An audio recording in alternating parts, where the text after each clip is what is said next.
Now, it's that feeling of strangeness when the familiar becomes suddenly unfamiliar and nothing is quite as it seems. It's at the heart of ghost stories, tales of haunted houses, human-like replicants and disquieting doubles. It fascinated Freud, and its unsettling power is felt across the arts. The author Hugh Haughton presents The Uncanny. The uncanny is an uneasy relationship between what you expect in the world and something that's unexpected, that doesn't seem quite right. And it becomes rather frightening. It's a very specific kind of fear that has to do with strangeness, something that feels both recognisable but alien. The point at which the mundane inverts itself and all your expectations are completely thrown. It's a kind of disconnect, a dissonance on a scale of terror. It's not about shock moments, but if you're trying to create a creeping atmosphere of unease, then that's what it's all about.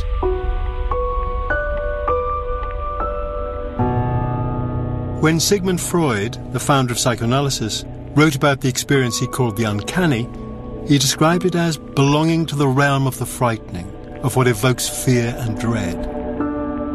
Something that should have remained hidden and has come into the open. A kind of fear and a kind of puzzle.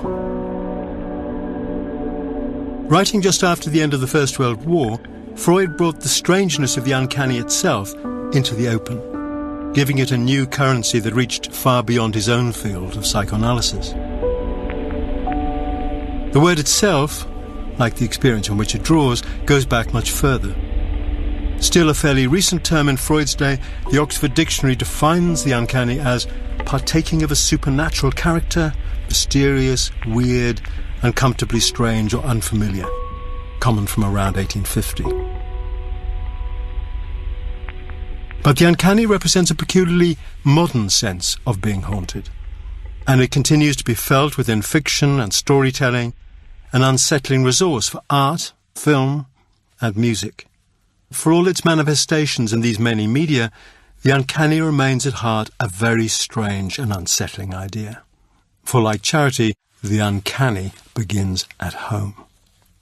Novelist A.S. Byatt. The word itself is puzzling. The word itself is, you could say, slippery. It keeps changing its meaning. I have a vision in my mind of a kind of semi-transparent building, which is a home in which a person is at home, and yet it doesn't hold its shape properly. The rooms are not what you thought they were going to be when you come into them. And we've all had that. We've all come in the front door and felt that the house wasn't right. Wrongness is the key to it.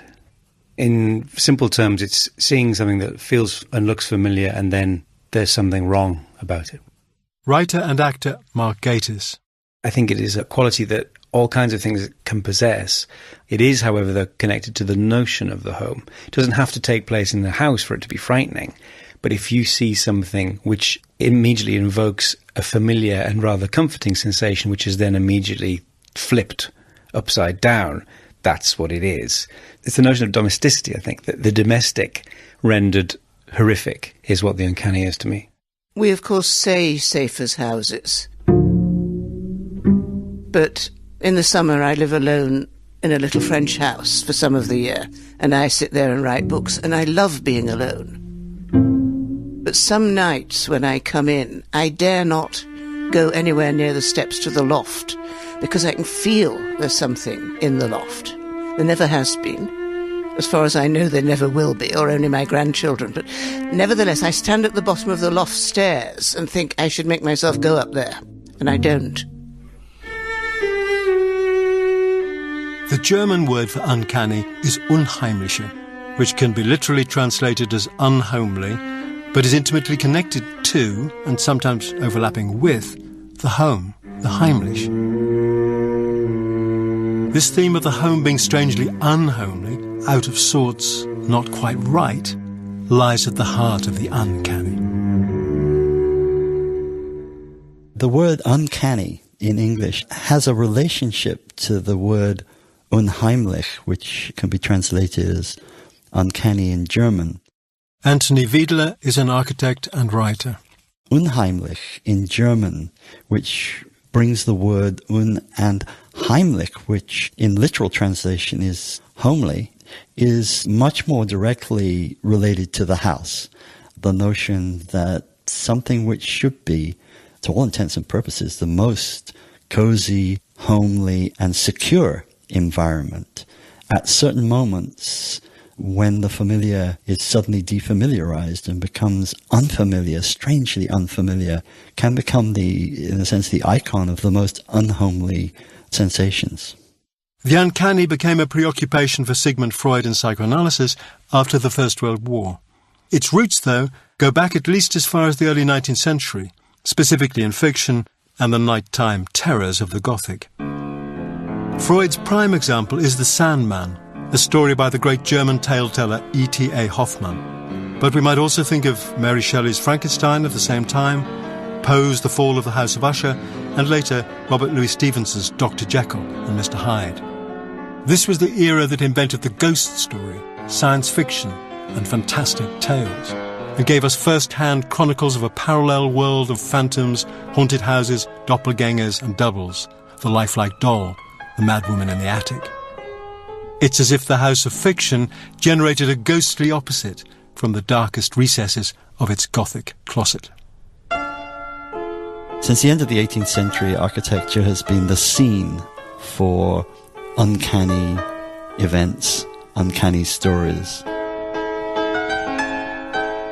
The House of Usher, that tale by Edgar Allan Poe, where he describes the house. Its facade was dark and impenetrable, bleak walls and vacant eye-like windows. Its very aspect seemed tomb-like, as a space which was impregnated with the fall of the family and therefore haunted. What do you think are the literary roots of the uncanny? Where does it come from? When does it start appearing? One of the sources for the uncanny is something to do with Gothic horror, and something to do, for example, with the haunted house. Now, there's an obvious sense in which the haunted house is a figure or a picture of the haunted mind. Psychotherapist and essayist Adam Phillips.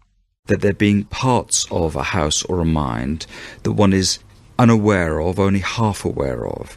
So it's as though something is being suggested to us or communicated to us, as though it's a message, even if we don't quite know what it is, but we know we're disturbed by it. The choice of the house, is it because that's where we live, that's where we grow up, that it is, in some sense, the most familiar place? I think it must be that, and that the familiar is disturbingly unfamiliar in many, many ways. Lots of things are taken for granted as the familiar, which once they're thought about or experienced in a certain way, feel actually very, very alien and odd. So I think it's partly to do with a sense of a container, like a house or a mind, that has in it disturbing, ghostly, hidden presences. And it seems to be the case that in 19th century literature there are quite a lot of them. Mark Gatiss.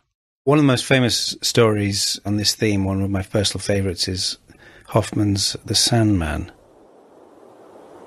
On such evenings our mother became very gloomy, and the clock had hardly struck 9 before she said, "Now, children, to bed, to bed. The Sandman is coming." On these occasions I really did hear something come clumping up the stairs with slow, heavy tread, and I knew it must be the Sandman. Once these muffled footsteps seemed to me especially frightening, and I asked my mother as she led us out, "Mamma, who is this Sandman who always drives us away from Papa? What does he look like?" "There is no Sandman, my dear child," my mother replied. "When I say the Sandman is coming, all that means is you are sleepy and cannot keep your eyes open, as though someone had sprinkled sand into them."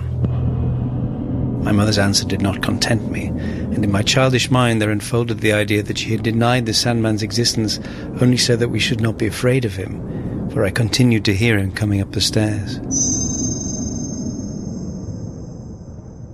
I mean, I recognize in that so much of what has informed my writing and work and interests for the whole of my life. I mean, there's heavy footsteps up the stairs. I've done that so many times. I'm doing it today. It's something else. It's a recurring theme and image. The idea of being scared and then mollified by a parent or authority figure who tells you everything's all right, knowing that it's not. Funnily enough, that wonderful old 50s song, Mr. Sandman, it's so creepy. It's so creepy, that song. It's such an upbeat song. And again, there's a fantastic dissonance there between the jaunty nature of it and what it seems to be suggesting. Mr. Sandman, bring me a dream. Make him... Uncanny fiction is full of dolls and doppelgangers, lifelike automatons and nocturnal mirror images. Things that look or seem like us, but aren't quite. It's certainly true that we're made very uncomfortable by life-size imitation human beings. Novelist A.S. Byatt. Ernst Jentsch wrote an essay which was published in 1906 on the psychology of the uncanny, which is cited by Freud in his essay on the psychology of the uncanny. And Jentsch is extraordinarily subtle about why we're so afraid of automata and images of human beings created in the form of human beings. He says, for instance, this peculiar effect makes its appearance when imitations of the human form not only reach one's perception, but when on top of everything they appear to be united with certain bodily or mental functions. The life-size machines that perform complicated tasks, blow trumpets, dance and so forth, very easily give one a feeling of unease. Dolls or dummies figure throughout the modern visual arts, recently here in Britain in the uncanny installations of the Chapman brothers. Dinos Chapman. The exhibition Jake and I made in summer of 2011, where we separated for a year and made work entirely on our own. I made a group of school children visiting the local gallery, and they all had identical school uniforms, and they were arranged at the back of the gallery, so they were kind of the last thing you looked at. From the back, they just looked like normal children, only they were standing kind of still, which took a while to work out. There was something wrong with the fact that the children were standing so still and they were so quiet. So that's kind of the first indication that something's a bit wrong. And then as you draw level with them, you see their profiles and you realise that they have snarling snouts and beaks and muzzles bursting out of their faces. But I think the interesting part of that is the realisation that they're not real children. Once you got past that point, you understand the gag. But until you realise that they're not just ordinary children. I mean, people I've spoken to have said that that was the thing they found the most frightening. I think Freud is always trying to be precise about fear. He's always trying to, in a sense, unpack the word and the experience so that it's differentiated, because clearly it isn't one thing. Psychotherapist Adam Phillips. And I think one of the things Freud is trying to do is to describe a very specific kind of fear that has to do with strangeness, that has to do with something that feels both recognisable but alien. It's a paradoxical kind of fear, I think. So it both draws you in and somehow distances you. Freud wrote his great essay on the uncanny, bringing the term out of its 19th century closet into the light of the 20th century day. As a commentary on strangeness, it's one of the strangest things he ever wrote. A mixture of literary criticism, psychological study, dictionary definitions, and personal memoir. It also relays anecdotes about Freud's own experience of the uncanny, like the time he mistook his own reflection for a demonic old man in a railway carriage. The intruder was my own image, reflected on the mirror on the connecting door, he wrote. Most of all, though, it's a detective story, seeking to crack the reason we find the uncanny so unsettling, and the key to its power over our psyche. The literature of the Gothic draws on fear. and horror? I think is this about horror and terror? I think it's on a threshold, because I think that what Freud is interested in is there's a kind of terror that is so paralyzing that one is unable to think. And I think the uncanny is, if you like, the moment before one is paralyzed by terror. So one has the experience and is struck by it. The uncanny is just the right amount of terror to keep you engaged. Do you think, in talking about this notion of the strange, actually depends upon a deep notion of ordinariness, normality, Yeah. which it invades? Yes. I mean, what's strange about the idea of the uncanny is that it suggests that we live as if most things are not uncanny. In other words, that there's a largely expected environment of normality, which every so often is ruptured or violated, and then we're struck. And you might say it's at that moment that the uncanny is something that, in the real sense, stimulates us. It's almost as though it wakes us up to something, it makes us think. It's potentially very provocative of one's imagination. Freud wrote his essay in 1919, and the shadow of post-war Vienna falls across its pages.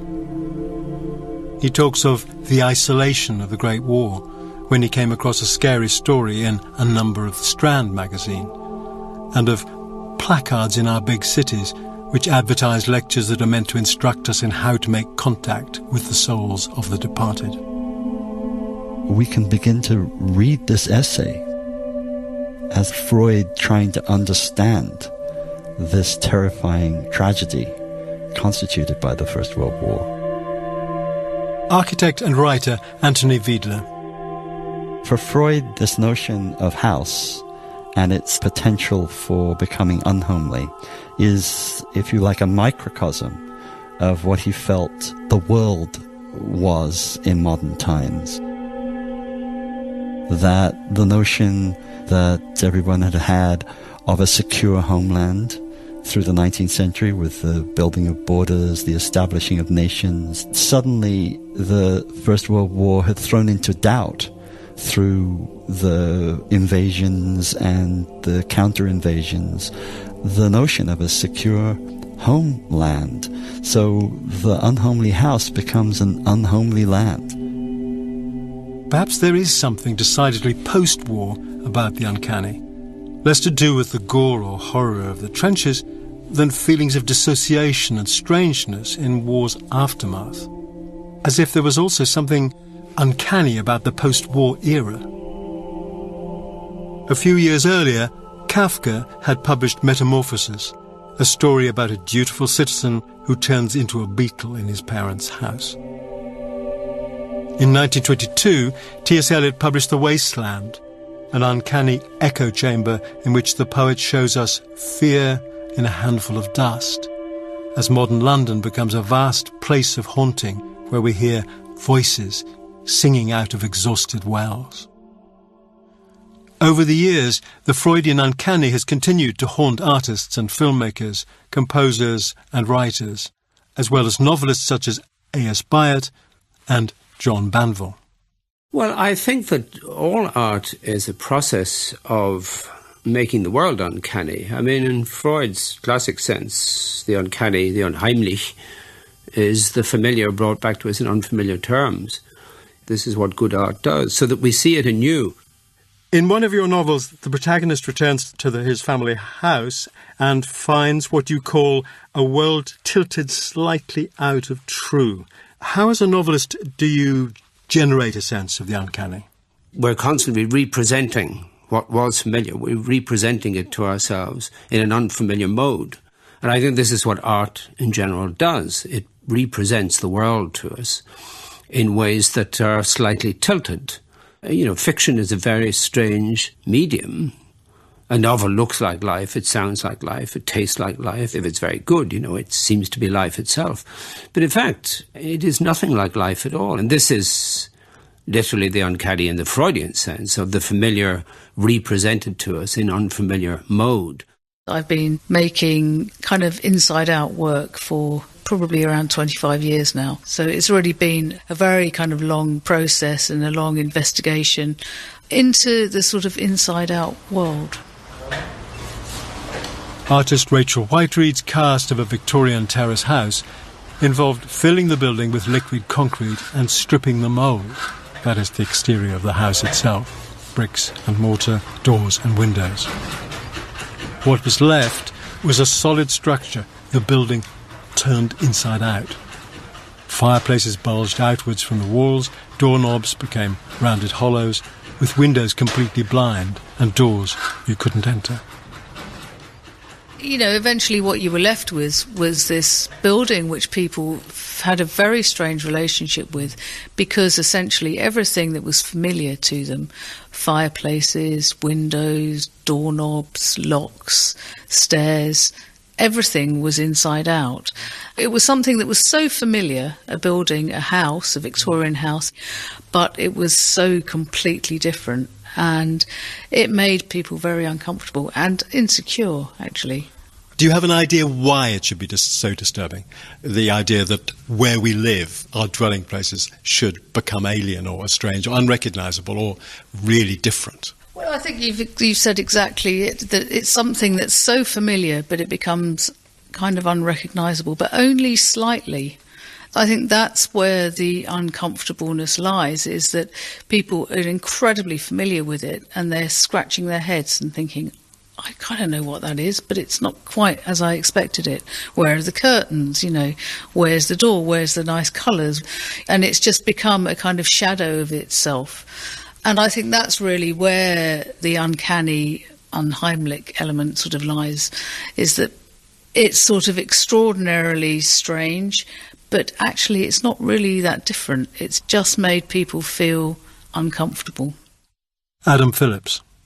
We've wanted to think of the arts as usefully disturbing, and I think a lot of people have wanted an art that is not merely reassuring, so that I think the uncanny becomes a figure for, or a picture of, what art should be like. It should disturb us and intrigue us.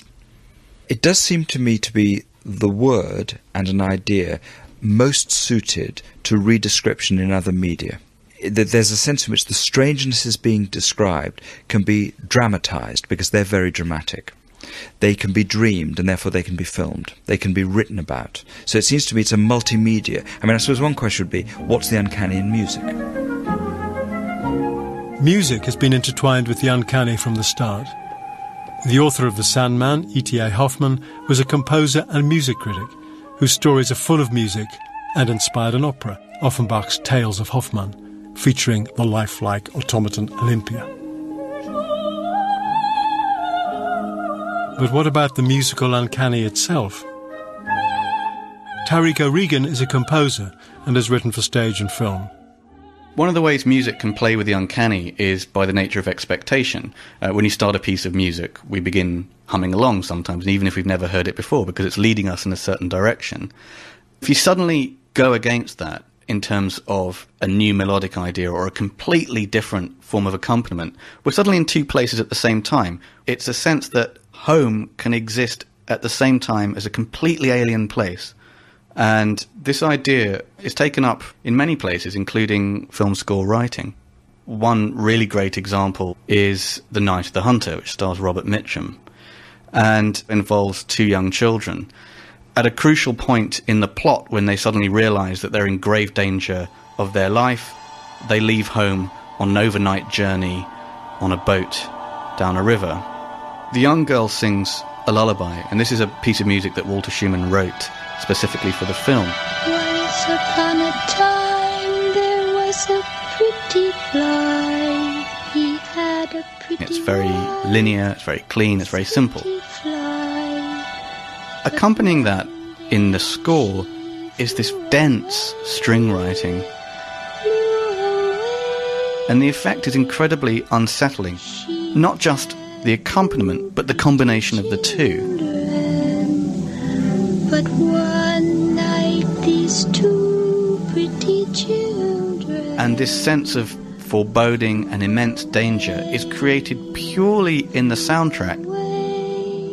It's one of the most unsettling things, and that, for me, is one of the great uncanny moments in film score writing. In E.T.A. Hoffmann's story The Sandman, the automaton Olympia is so real, the hero Nathaniel falls in love with her. This disquieting effect of the human-like but not human persists to the present day, still provoking a version of what the psychiatrist Otto Jentsch called a doubt as to whether an apparently animate object really is alive, and conversely, whether a lifeless object might not perhaps be animate. This is at the heart of many science fiction films where robots, androids or aliens impersonate us humans. The words, the gesture, the tone of voice, everything else is the same, but not the feeling. Memories or not, he isn't my Uncle Ira. Wilma, I'm on your side. It's also the basis for what in contemporary robotics is called, in a great phrase, the Uncanny Valley. Dr. David Hansen founded Hansen Robotics. The Uncanny Valley is a term coined by a Japanese robot designer named Masahiro Mori, and it refers to this drop-off that as you get closer to a real human-like depiction, so, a robot that looks very, very human-like, it starts to become unappealing and scary. I do not know if you know the difference between me and a person. Someday I'll come and find you, and we'll be good friends. In the idea of the Uncanny Valley, the valley refers to this region of uncanniness, not so human-like that it fools you into thinking that it's human and therefore accepting it, and it's not so cartoon-like that it's cute and therefore you accept it. It's in this region where it's like the edge of the popular imagination. This sort of in-between state that causes a deep discomfort, a disquiet. It's challenging the human identity. I really do love you all. We love you too, Jules. From the playful fantasias of Doctor Who to the terrifying psychodramas of Ridley Scott's Alien and Prometheus, science fiction trades endlessly on the uncanny boundary between human and alien, person and machine. Its astonishing currency makes me wonder to what extent the modern uncanny is a response to our increasingly digital age of computer-generated images, modelled on images of the uncanny past. Freud brought the uncanny into the light of modern day, and it's now taken up residence in all the arts. Under its enigmatic sign, writers, artists, musicians and filmmakers continue to make it their business to bring into the open what could have, or maybe even should have, remained hidden, continuing to provide reports from the home front that remind us of the eerie sense in which we are never fully quite at home. They remind us of the truth of the American poet Emily Dickinson's uncanny words.